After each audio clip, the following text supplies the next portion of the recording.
Teleport on Kayn Jungle is starting to pick up traction in Korean high elo, along with Hail of Blades Burst Varus, which is being played by pros like T1 Gumayusi.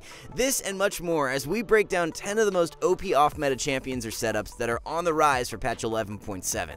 Are there any crazy new off-meta champions that you guys have been playing recently? We love learning about these new picks and we'll never be able to catch them all, so if you think we missed something, let us know down in the comments below.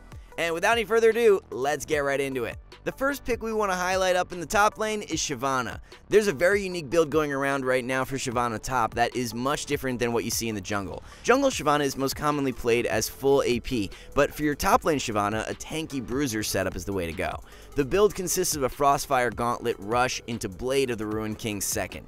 This setup provides Shyvana with immense sticking power and dueling potential. Shyvana's already got the move speed buff from W, and coupled with the slow from Frostfire and move speed from Blade of the Ruined King, the enemy isn't going anywhere once you've tagged them.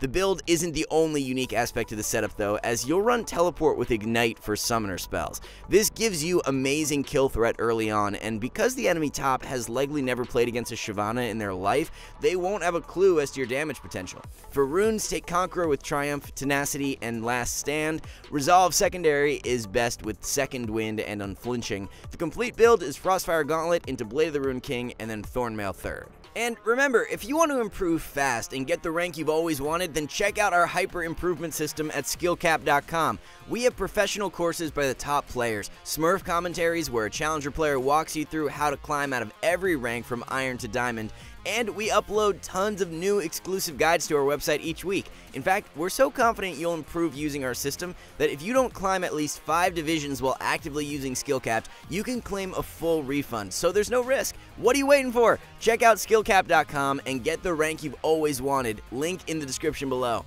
Trinity Force buffs have given a lot more strength to split pushing this patch, and a top laner who benefits a ton from that is Trundle. Like Shiv, we see Trundle way more frequently in the jungle, but when played in top lane, he can be a side lane menace. The Trinity Force buffs allow you to increase your base AD when attacking towers up to a max of 30%. This buff combined with Trundle's Q damage proccing on towers and being an auto reset along with his W attack speed and Spellblade bonus damage from Trinity Force allows for insane tower decimation. Let's not forget you'll also take Demolish and Runes to let you melt those towers even faster. In the lower elos, especially where people have difficult time responding to side lane pressure and rotating around the map, Trundle can punish that so hard. At level 6, Trundle's dueling power is really insane since he can steal the enemy's resist with his ultimate. So many players will underestimate Trundle's 1v1 power, and you'll be able to pick up a ton of solo kills as a result. The complete build to roll with is Trinity Force into Blade of the Ruined King and Sterix. Grasp will be your keystone with Demolish, Bone Plating, and Overgrowth for primaries. Take Precision secondary with Triumph and Alacrity. The Xin Zhao mini rework has been live a few weeks now, so our analysts have obtained a really good read on the best builds. The most common rush item at the moment is an Eclipse. However, high elo Xin players are loving Shield Bow and seeing way better results with it. Shield Bow just gives Xin everything he wants in an item and synergizes with the changes he got a few patches back way better than Eclipse does. There were 2 new effects added to Xin Zhao's W, where the thrust damage now scales with crit and the cast time scales with bonus attack speed. Shield Bow complements these changes really nicely as you receive 20% crit and 20% attack speed from the item. Whenever the passive shield is available, Shin's dueling potential goes through the roof, which makes the item so amazing for him. You'll follow up the build with an Essence Reaver second, and despite its nerfs for 11.7, ER still performs really well. On this 2-item spike, you just burst so hard, yet still have a sneaky amount of durability from the shield. Later on, you want to transition into some tankier offensive options like Guardian Angel or Death's Dance. Both Phase Rush and Hail of Blades can work exceptionally well as the keystone, so try out both and see which you prefer. If taking Hail of Blades, follow with Sudden Impact, Eyeball Collector, and Relentless Hunter. Grab Triumph and Alacrity for secondaries. The Phase Rush page is followed up with Nimbus Cloak, Absolute Focus, and Water Walking, and then Triumph and Alacrity once again for secondaries. A brand new strategy for Kayn Jungle that is being popularized over in Korea is really crazy. Teleport with Smite is what we're referring to, as it opens up some insane paths for early on in the game. What you'll see most Teleport Kayn players do is look for an early invade, steal away 1 or 2 camps, and then teleport back to their side of the jungle to blast through a full clear extremely fast. Since Kayn has the mobility from Q and E, this strategy can work really nicely as he's not as reliant on the flash to maneuver out of sticky situations. Taking Teleport allows you to jumpstart your clear, get the level advantage on the enemy jungler, and then start dueling them to reach form faster. The whole idea behind this is to propel Kayn into his mid-game spike way sooner, to where he really comes online and can start taking over a game. The build is standard stuff with Prowler's Claw into Manamune and then Edge of Night third. Grab Dark Harvest for the Keystone with Sudden Impact, Eyeball Collector, and Ravenous Hunter. Dip into the Sorcery Tree for secondaries, taking Transcendence and Gathering Storm. Lethality Graves mid is a really great pocket pick for 11.7 as he can style on meta champs like Yone, Zed, Katarina, Talon, and Sylas. Since Graves' E passive grants him bonus armor when attacking, it makes him an even stronger pick into those AD mids. If someone like Yone tries to jump on Graves, that's exactly what he wants. Graves deals more damage when the enemy is right on top of him, so it's really difficult for someone like Yone to win trades. The mobility from Graves' E also allows him to effortlessly outplay Yone Q, Katarina Dagger, or Sylas E. As long as you're playing off Graves' E cooldown, there are very few ways for you to actually lose a trade against those champions. The push power is another aspect that allows Graves to thrive in the mid lane. Thanks to Graves' Q, he can acquire early priority and rotate very easily to help his jungler secure Scuttle Crab. The build consists of an Eclipse Rush, which on completion allows Graves to beat up on these assassin or fighter mid picks even harder. Not only does he have the bonus armor for tankiness, but the extra shield from Eclipse will make it so difficult for anyone to break through. The Collector will be the best second item option, and then grab a Youmuu's Ghostblade third. Runes will be Electrocute with Sudden Impact, Eyeball Collector, and Relentless Hunter. Resolve secondary is the way to go with Demolish and Bone Plating. A mid laner we've seen garner a lot of attention from pros and high elo players over the past few patches is Nocturne. Pros such as Faker and DoinB have been abusing the pick the most. Nock is actually a really great pick in 3 different roles at the moment, and it's due in part to Stridebreaker along with his buffs from 11.2. Nocturne Q cooldown was reduced by 2 seconds and ultimate by 10 at all ranks, which gave him a nice boost in power. Mid Nocturne is really amazing because of the perma pushing strength he has. Q and passive allow Nock to instantly get rid of waves, which in turn provides constant pressure around the map, especially post 6 with ult. Whenever Nocturne ult is available, the enemy team is forced to play so much further back and can never really look for any aggressive plays, which indirectly allows your side lanes to get ahead.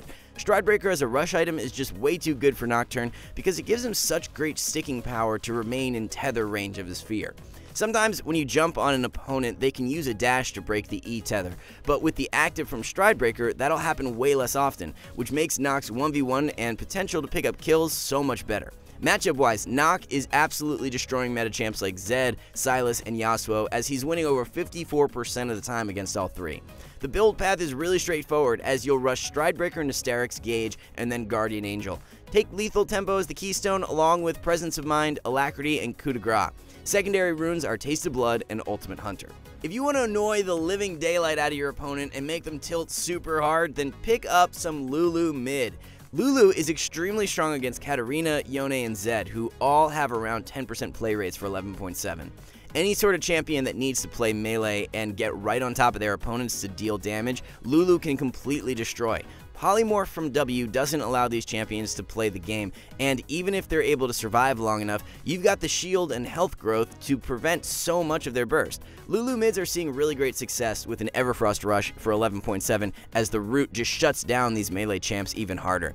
For example, if anyone ever tries to dive into a fight, you root them with Everfrost and then follow with Polymorph and spam the laugh command as they're helplessly blown up. You'll pick up a Cosmic Drive second to max out that ability haste and provide your team with really low cooldown shields and speed boosts. Complete build is Everfrost into Cosmic Drive and then Zhonya's third. You want to be harassing melee champs with autos early on, so starting with Corrupting Potion will let you play really aggressive. Grab Summon Aerie as your keystone to add another layer of annoying poke against those melee mids. Follow with Mana Flow Band, Transcendence, and Gathering Storm, with Inspiration for secondary running Biscuits and Time Warp Tonic. A new bot lane combo we've seen a little bit in the pro scene that can do just as well in solo queue is Cho'Gath with Senna. You'll play Cho'Gath as the carry and Senna as the support, which is commonly referred to as Fasting Senna. Cho takes all the farm while Senna collects her souls and scales without resources. We've seen this Fasting Senna in the past with Tahm Kench, however Cho'Gath offers much more kill potential and raw carry power than Tahm does. Senna will run Glacial Augment in runes and the slow will proc whenever she hits a Q. This slow allows for Cho'Gath to very easily line up his Q and have a really high hit rate. If you continuously play off each other like this in lane, then you'll eventually rack up a ton of kills, especially once you hit level 6. Another perk Cho'Gath has over Tahm is that his passive adds a great amount of sustain, making it very difficult for the enemy bot lane to punish. Cho passive combined with Senna heal renders it almost impossible for the enemy to punish, even if they're playing double ranged. Both champions run Glacial Augment as the keystone, and Cho'Gath will rush an Everfrost to make it super difficult for the enemy to escape once tagged with any kind of CC. Cho'Gath follows with a Cosmic Drive second, and then Zhonya's third for the complete build. As for Senna, the Frostfire Gauntlet rush has really taken off the past patch, combined with Rage Blade second and Rapid Fire Cannon third. Runes for Cho'Gath are Glacial Augment with Free Boots, Biscuits, and Approach Velocity. Secondaries are Cheap Shot and Ultimate Hunter. Primary runes are the exact same for Senna, and for secondaries, run Presence of Mind and Alacrity. Varus is finally back in a great spot for 11.7, and there's a new rune setup that's very underrated. Like we mentioned during the intro, pros like Deft and Gumayusi have been abusing Hail of Blades Lethality Varus for a ton of free elo. Lethality Varus is quite standard, but the Hail of Blades is what's really OP and off meta at the moment. The reason HOB can work so well is because of the synergy it has with Varus W.